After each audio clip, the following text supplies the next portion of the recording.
Israel దేశం కూడా మనకు మిత్ర దేశమే, ఇరాన్ కూడా మిత్ర దేశమే.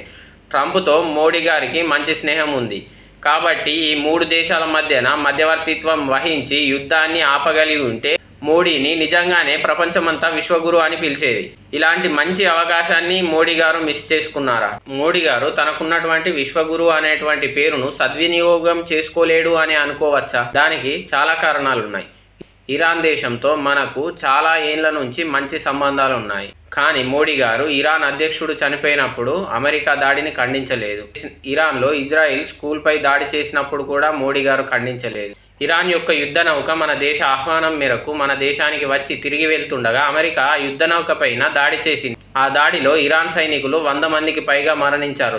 ఆ దాడిని కూడా మోడీ గారు ఖండించలేకపోయారు. మన దేశ ఆహ్వానం మేరకు వచ్చి వెళ్తున్న యుద్ధ నౌకపై ఎలా దాడి చేస్తారని చెప్పేసి అమెరికా దాడిని ఖండించలేకపోయారు.